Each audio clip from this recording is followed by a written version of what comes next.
Hello everybody, James here. I've decided I'm going to do a video from my garage gym, the Nickel Paradise as one of my friends called it once instead of the Rock's Iron Paradise. But anyway, I actually went to the gym today and I thought, well, what a shame, why don't I actually just stay here for a bit longer and read out this review. And this is kind of what I'm going to do. I'm the worst at reviews because I generally have like completely different opinions to everybody else. And also I'm going to just, I guess, give a couple of news updates throughout as well. But here we go. Once again, this might be like the worst review ever, but here's the thing. I watch things like a fan, right? I don't sit there staring at the screen intently every single second, trying to write, or even worse, and so-called journalists do this. You know who the ones I'm talking about. Have a laptop out, frantically typing out every single move that's happened, and then, barely actually look at the screen as well. So, and then, just confirmation bias of what they think a match is going to be like and just hope for the best that they get it right.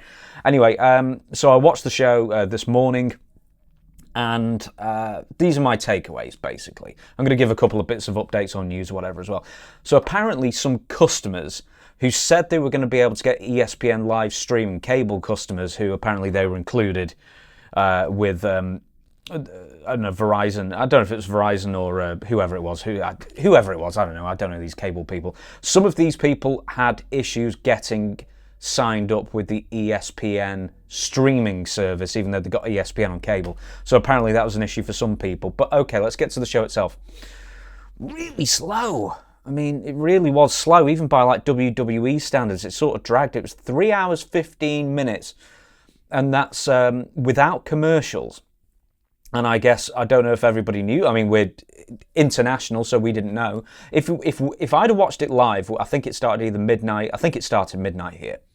If not, it was 1 a.m. If I'd watched it live, when the commercials were going to happen, it would just say, stand by, coming back soon, or something like that. But then people watching it live in the States, they had commercials, which I'll be mentioning that in a minute as well. But, in fact, I'm going to mention it now. $30 a month for ESPN.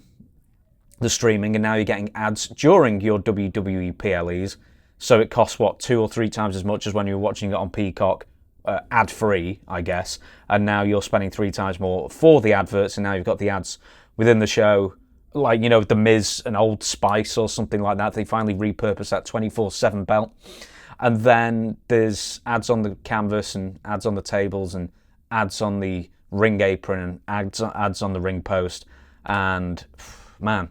Oh, and also during the the Usos versus the Vision match, they were being sponsored by some absolute bullshit that's supposed to be blocking 5G rays or something like that. This is a scam that's been going on for decades. Whatever they try and sell you, it is not rooted in anything even remotely scientific, because 5G rays are non-ionizing radio waves. They do not change. They're basically too fat. They can't change your DNA. They can't alter cells. So whatever these companies, and WWE are happy to take these people's sponsorship money, I guess, but that is a load of crap. So I wanted to throw that out as well. So not only are they advertising everywhere, they're advertising complete cons as well in some certain circumstances.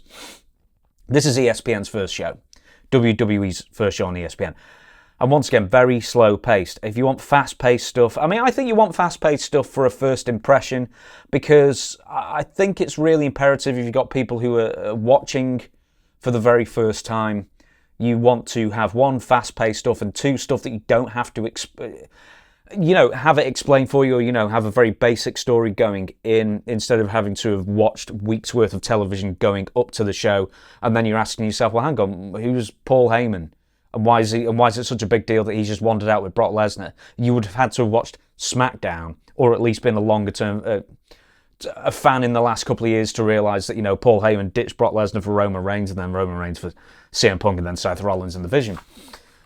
So it's one of those things. It's one of those things where I think everything needs to be faster paced and more stuff happening on the show. I can't harp on about that enough.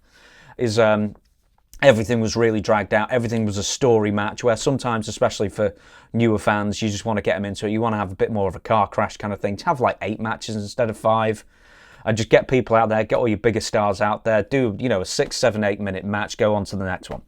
Anyway, the show and the arena always look impressive. It's a WWE production, and I always love when they come out as well. I noticed this especially with Stephanie Vaquer's entrance, where they had the blurring on the background. They picked the right lenses, they picked the right everything. It looks so cinematic. when the performers are coming out, and I really love that. Pat McAfee shows up, and then he disappears like 3 matches in. I don't know why. To be honest, because I'm forwarding through all the chaff, basically, to get through it, I don't even know if they announced that he left. I just know that I just sort of half noticed that he wasn't there anymore. But anyway, John Cena versus Brock Lesnar. I thought, for me, the best match of the night. Now I know a lot of people are going to say, whoa, surely one of the other matches. No, it has everything I like from the Murder Hour, as Stevie would call it. It appeals to me as a wrestling fan. It was under 10 minutes. Great. You had a one-sided beating. Fine by me. I always like a one-sided beating in a pro wrestling match. And look, it was predictable. It doesn't matter, but it was perfect for what it needed to be. So therefore, for me, it was the best match of the night. I'm sure some people are complaining that Brock beat John Cena so decisively, but here's the thing. If Super Cena couldn't have beaten Brock Lesnar 10, 11, 12 years ago, whatever at that SummerSlam was, then what is Bad Knees Cena going to do to Brock Lesnar, who Brock Lesnar looks as amazing, bigger than ever, quite frankly. He's looking terrifying at the moment.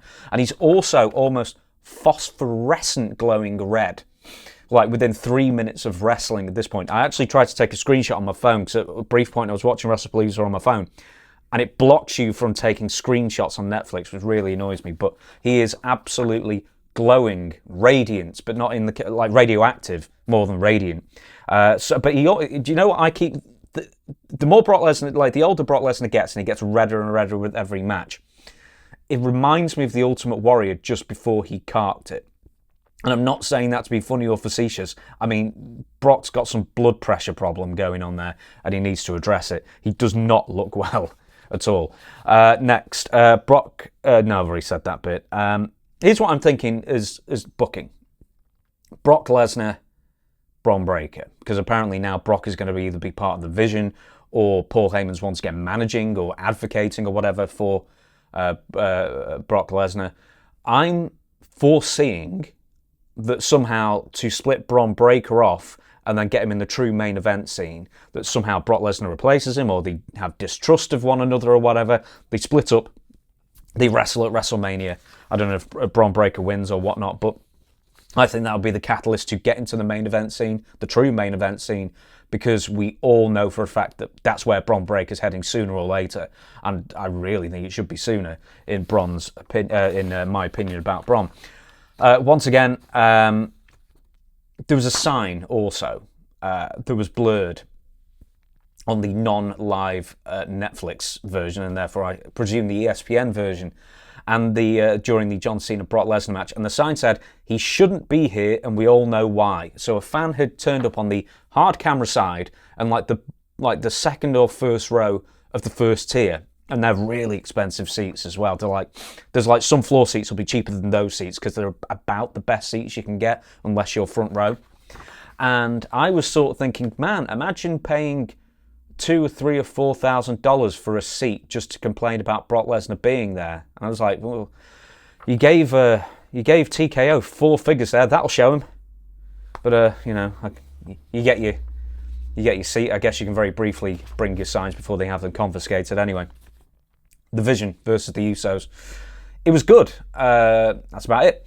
Nothing I can add to it, really. The Vision won. Jey Uso took a shot to the head, which was his own fault. So loads of people have been posting this on social media. I didn't notice at the time, but I did notice that he was bleeding randomly, like right at the end. Just as Bron was double spearing both Usos through the Slim Jim sponsored table, of course. So what happened was, as far as I can tell, is that when Bron Breakker presented his back to Jey Uso for a chair shot, Jey hit Bron so hard in the back that the chair bounced back and hit Jey in the face. And all of a sudden he was lacerated, 6 ways from Sunday. He was just blood everywhere, busted open. And immediately afterwards, because I actually saw this on a fan cam, he started going, wobbling around, and so, he's actually under concussion protocol now. So hopefully he's not given himself a concussion, but I wouldn't be surprised. He seemed a bit unsteady on his feet, and he really cut himself up. Once again, this is something else I've noticed. You know how WWE, they've always done it, or they've done it for ages, but especially since they went to Netflix with Raw last year, Was it last year? No, this year. I'm sorry, it was January this year. They can't help but show people in the crowd. But what stood out to me in Indianapolis is that everybody they were getting up and, filming and then stand up for the crowd, and none of them got much of a response, I think, were podcasters. It's like, hey, this is so-and-so from some podcast you never heard of. Or maybe a few people had heard of him, but whatever.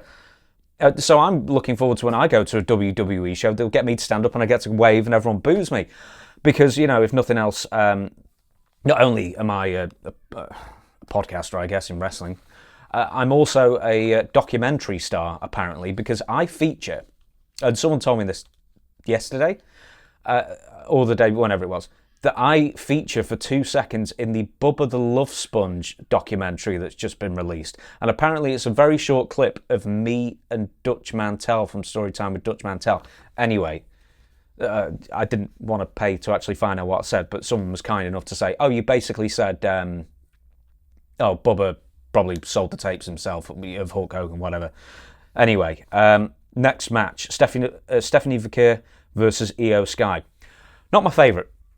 And I've seen other people's reviews. Before I did this, I looked at a couple of other people, and I knew people would say this was the best match of the night. No, it wasn't. It kind of the worst for me. It dragged too long. It was over 20 minutes. The first half was just... Jesus Christ, honestly. The first 10 minutes, I just thought dragged, and it was just like way too pre-practiced, and... it just wasn't appealing to me. Then my baby threw up, and then I left for a few minutes and then came back. And then the last few minutes, I thought the match kicked off a lot better, quite frankly, especially the last few minutes where it told the story, sounding like Dutch, telling the story of Io Sky's knees. They'd been affected, then she took her knee pads down, then she hit the double knee in the corner, and then she went for a moonsault or wherever it was, hurt her knees, and then Stephanie Vaquer capitalise for the clean win. I mean, it's always one of those things where it's babyface versus babyface as well, which always makes it a bit more difficult. But in this shades of grey since the 90s kind of thing, I don't think it's anywhere near as big a deal. But once again, it wasn't my favourite match. But also, once again, I could sit and stare at Stephanie Vaquer's, all day long. Chef's kiss. CM Punk and AJ Lee versus Seth Rollins and Becky Lynch. I've got a hot take here. I didn't like this match either. And I'll tell you why. I've no problem with the build-up to a hot tag taking a long time. I love the, building up the suspense kind of thing. And it was like 15 minutes of building up the hot tag. That's fine.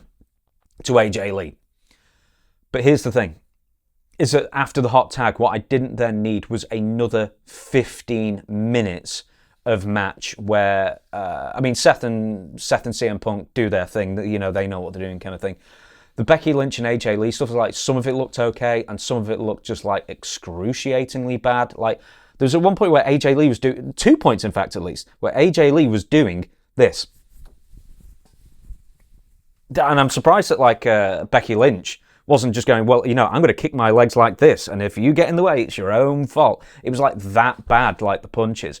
And then there were sort of timing issues with kicking out on the near falls, and then there was that weird octopus stretch at the end where Becky Lynch wasn't taking it properly for whatever reason, but she still tapped out.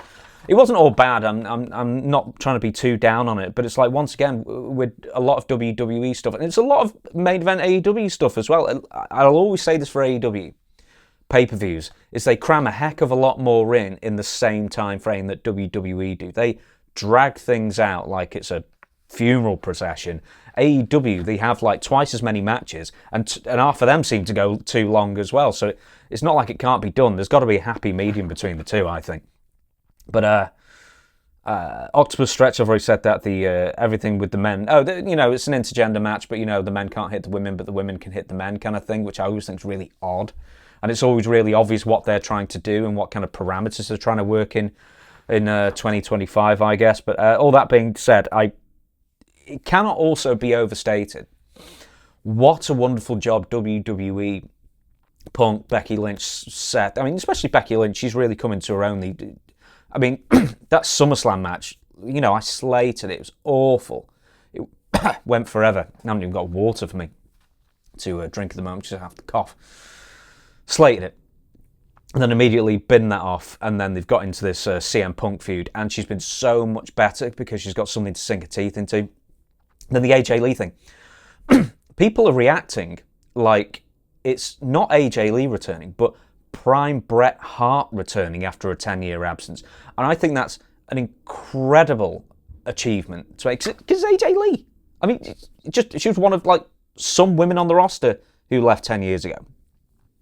I know she's got her fans and stuff, but it's like, once again, like they've done such an amazing job, like building the anticipation of her return, that I think is an absolute tribute to everybody involved. Some people even said this should have been the main event. I sort of think I'm glad it wasn't in hindsight, but if this was the main event and it was trimmed down 10 minutes or something like that, then I would have had no issues with it whatsoever, quite frankly, because they did such a wonderful job building it up.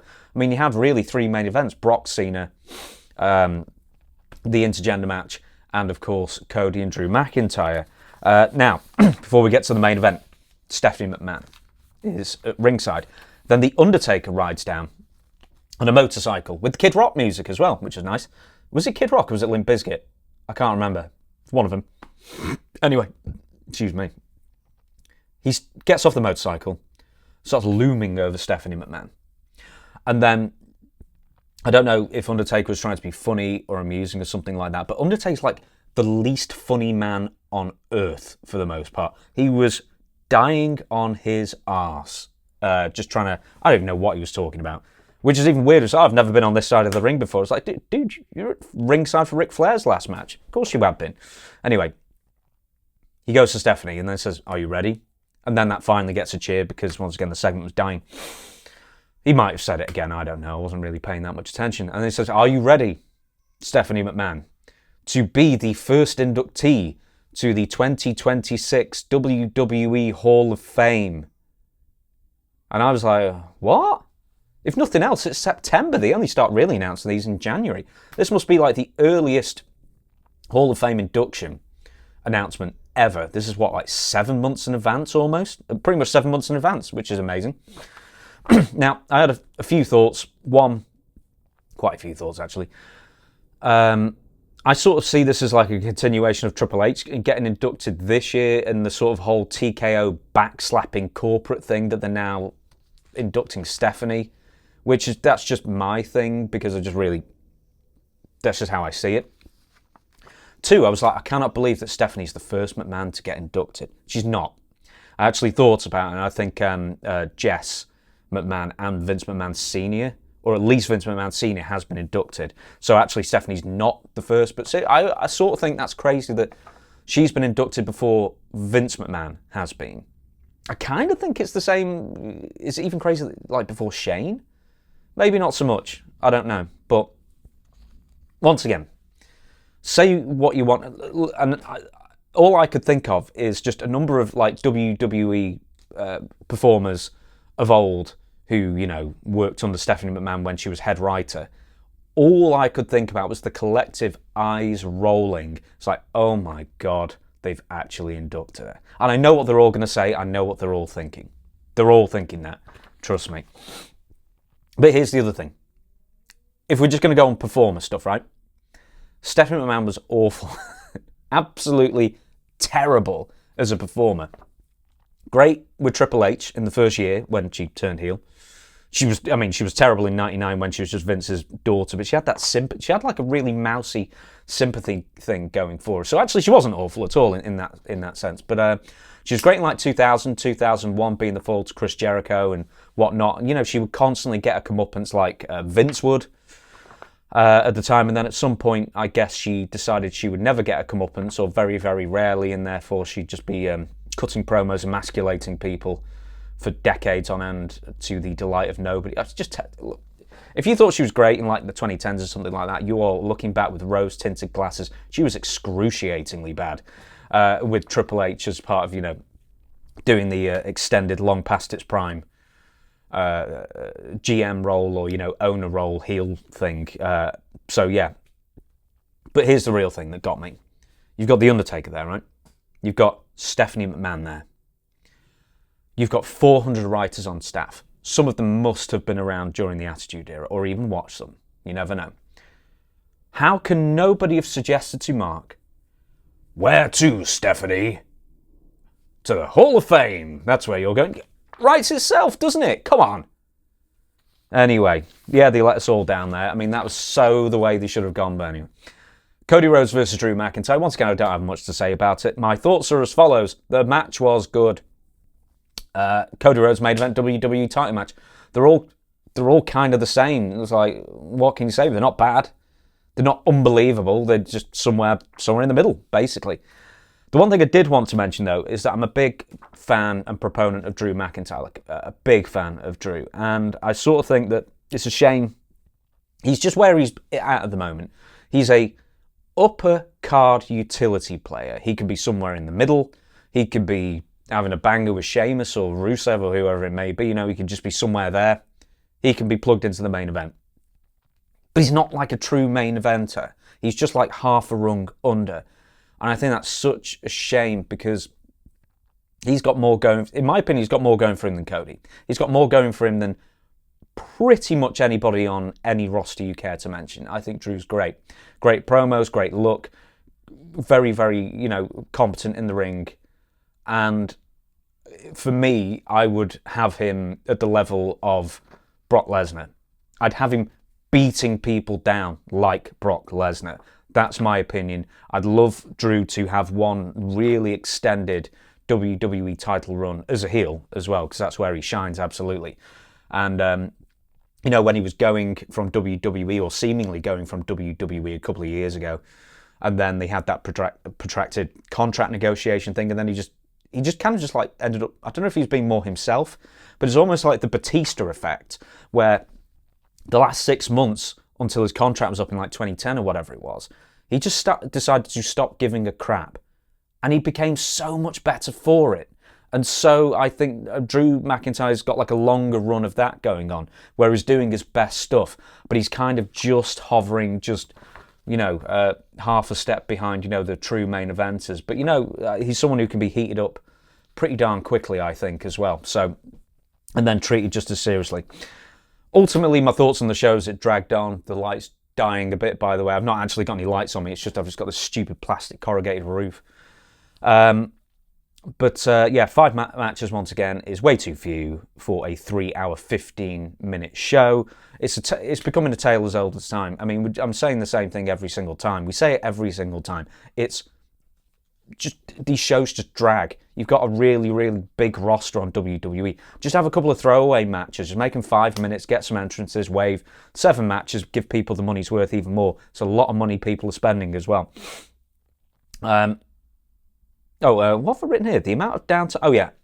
The amount of downtime between matches, that's really what gets me as well. So I keep on skipping stuff. I said this before, actually. Keep on skipping stuff. And I'm sure I'm missing stuff in the interim, whether it's a promo or, advert of The Miz with Old Spice or whatever. Oh, one more thing as well. I actually forgot to mention this in the intro. Triple H. Gordon Bennett, it took 8.5 minutes to stop Triple H from talking. He had like that little mini intro, and then you had this big protracted WWE and ESPN relationship thing with obviously Triple H voicing that over, as well as the now then forever thing. And then he's in the middle of the ring. Are you ready? I'm presuming he said, are you ready? I started forwarding through at that bit. But yeah, 8 minutes 30. If Triple H isn't trying to make himself as indispensable as humanly possible like Dana White is to UFC, I will be stunned. Anyway, I haven't watched AEW All Out yet. I want to make mention of this, but everyone seems to like it when I complain about Dave Meltzer.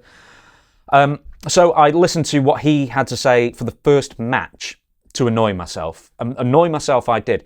The Adam Copeland, Christian Cage versus FTR match, that was the opener for the pay-per-view anyway, of All Out. And he was whining about Edge doing John Cena's 5-knuckle shuffle, and if he did the FU as well, he did the FU or the attitude adjustment, whatever.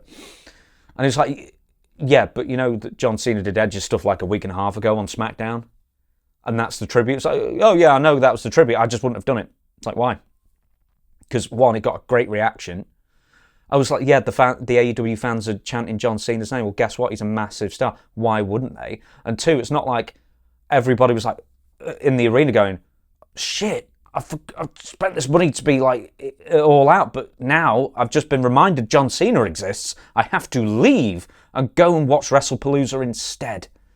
No. And also, WrestlePalooza wasn't even on at that point. I mean, whining for the sake of whining once again. Oh, and also he complained that Adam Copeland and Christian Cage ran into two guys who I guess are famous, but he couldn't name either of them. It was the Trailer Park Boys. I know who the Trailer Park Boys are. I've never watched the show. I've seen that guy's face a million times in memes and everything else. I know who the Trailer Park Boys were. And he was like, well, they didn't do a good job of explaining to the crowd, but they seemed really over in Toronto. I was like, well, yeah, they'd probably be really over anywhere because they're like really famous. They're not like that fucking, excuse my language, that guy who says, boom, AJ, you know, Costco. Apparently we do have Costco in this country, just none near my house anyway. Right, that's pretty much it. I turned the audio off right after with Dave Meltzer speaking because I'd annoyed myself enough for one day. Anyway, that's my review of WrestlePalooza. Once again, I'll reiterate, I think the best match was Brock Lesnar and John Cena. Once again, I know I'm not part of the IWC. I'm sure the IWC would have said Stephanie and Vaquer and Io Sky was the best match, or whatever they said. I disagree with that, and that's my opinion, and I'm sticking to it. So thank you for sticking with me for 26 minutes. We're just rolling on to now. And I'm going to keep on trying to do more videos on this channel, build it up more. It seems to be doing quite well in the views, so I'm very pleased with that. So everybody, thank you so much for watching. Subscribe, comments, like, all that kind of thing. Help me with the algorithm. In fact, tell me if you agree with me on best match, worst match. Because if I was going to say worst match, I would say either the women's match or the intergender. I'd say it's one of those two. And it's not just because the women were in it, you know, but one was way too long. Well, they're both too long. That's basically it. So that's the video, and I will see you again soon.